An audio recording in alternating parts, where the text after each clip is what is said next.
You've spoken honestly about the possibility of war between U.S. and China in the long term, if no diplomatic solution is found. For example, on the question of Taiwan and one China policy. Right. How do we avoid the trajectory where these two superpowers clash? Well, it's worth reading that book on the difficult to pronounce Thucydides trap, I believe it's called. I love war history. I like inside out and backwards. There's hardly a battle I haven't read about. And trying to figure out like what really was the cause of victory in any particular case, as opposed to what one side or another claimed was the reason. Both the victory and what sparked the war and Yeah. the whole thing. Yeah. So that Athens and Sparta is a classic case. The thing about the Greeks is they really wrote down a lot of stuff. They loved writing. There are lots of interesting things that happened in many parts of the world, but people just didn't write it down. So we don't know what happened, or they didn't really write in detail. They just would say like, we had a battle and we won. And like, well, what? Can you add a bit more? The Greeks, they really wrote a lot. They were very articulate on it. They just love writing. So, and we have a bunch of that writing that's preserved. So we know what led up to the Peloponnesian War between the Spartan and Athenian alliance. We know that they saw it coming. I mean, the Spartans didn't write. They also weren't very verbose by their nature, but they did write, but they weren't very verbose. They were terse. But the Athenians and the other Greeks wrote a lot, and they were like, and Sparta was really kind of like the leader of Greece. But Athens grew stronger and stronger with each passing year, and everyone's like, well, that's inevitable that there's going to be a clash between Athens and Sparta. Well, how do we avoid that? And they saw it coming and they still could not avoid it. So, at some point, if one group, one civilization or country or whatever exceeds another, sort of like if, the United States has been the biggest kid on the block since I think around 1890 from an economic standpoint. So the United States has been the most powerful economic engine in the world longer than anyone's been alive. And the foundation of war is economics. So now we have a situation in the case of China where the economy is likely to be 2, perhaps 3 times larger than that of the U.S. So imagine you're the biggest kid on the block for as long as anyone can remember, and suddenly a kid comes along who's twice your size. So we see it coming. Yeah. How is it possible to stop? Is there let me throw something out there, just intermixing of cultures, understanding. There does seem to be a giant cultural gap in understanding of each other. And you're an interesting case study because you are an American, obviously. You've done a lot of incredible manufacture here in the United States, but you also work with China. I've spent a lot of time in China and met with the leadership many times. Maybe a good question to ask is, what are some things about China that people don't understand, positive, just in the culture? What's some interesting things that you've learned about the Chinese? Well, the sheer number of really smart, hardworking people in China is incredible. There are really, if you say like how many smart, hardworking people are there in China, there's far more of them there than there are here, I think, in my opinion. And they've got a lot of energy. So, I mean, the architecture in China that's in recent years is far more impressive than the U.S. I mean, the train stations, the buildings, the high-speed rail, everything. It's really far more impressive than what we have in the U.S. I mean, I recommend somebody just go to Shanghai and Beijing, look at the buildings, and go to, take the train from Beijing to Xi'an, where you have the terracotta warriors. China's got an incredible history, very long history.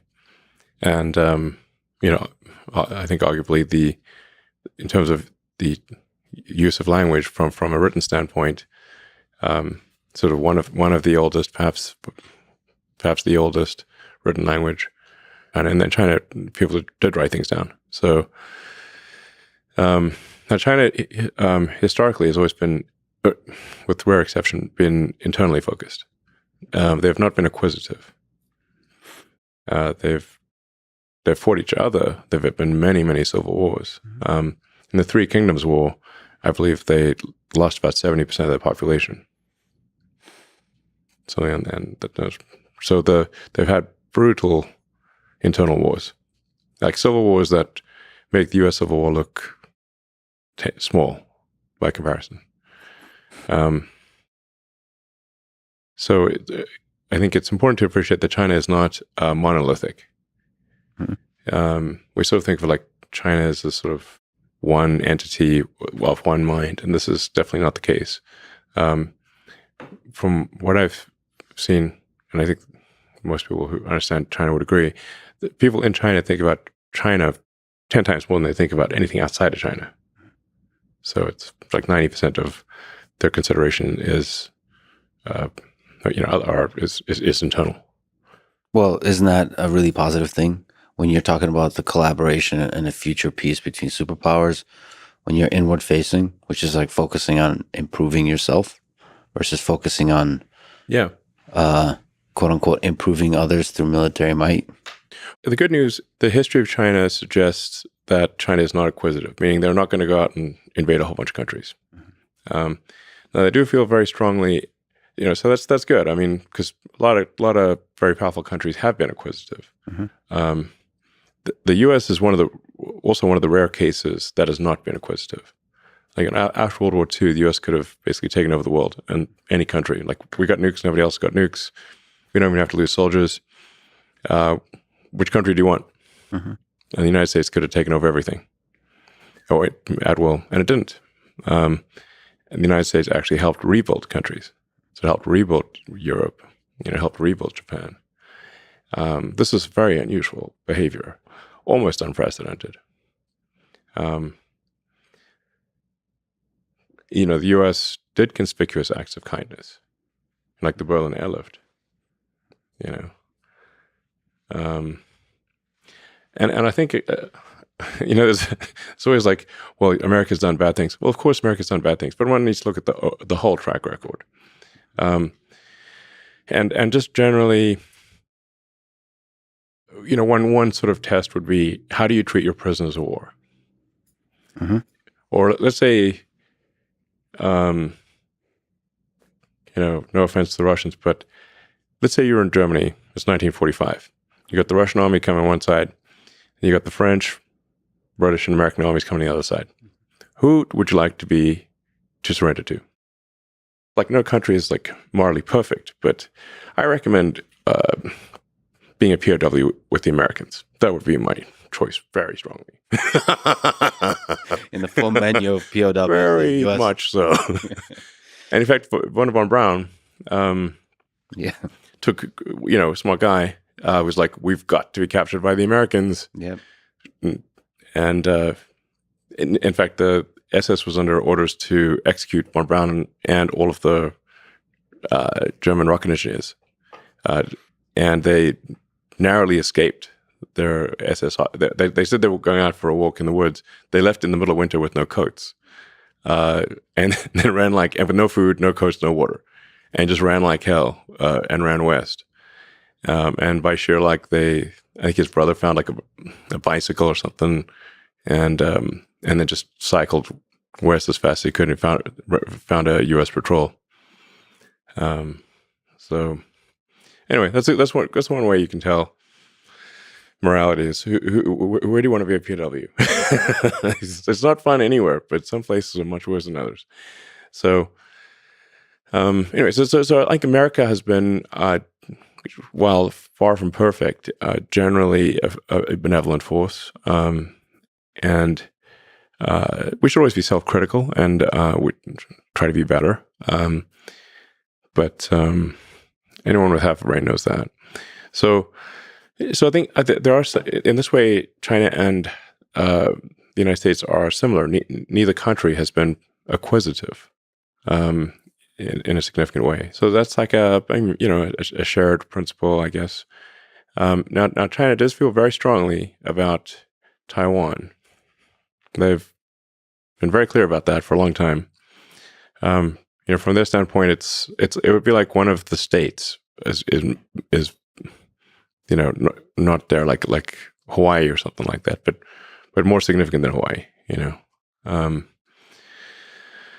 And Hawaii is pretty significant for us. So they view it as really that there's a fundamental part of China, the island of Formosa, now Taiwan, that is not part of China but should be. And the only reason that it hasn't been is because of the U.S. Pacific Fleet. And as their economic power grows and as their military power grows, the thing that they're clearly saying is their interest will, clearly be materialized. Yes. China has been very clear that they will incorporate Taiwan peacefully or militarily, but that they will incorporate it from their standpoint is 100% likely. Something you said about conspicuous acts of kindness. As a geopolitical policy, it almost seems naive, but I'd venture to say that this is probably the path forward, how you avoid most wars. Just as you say it, it sounds naive, but it's kind of brilliant.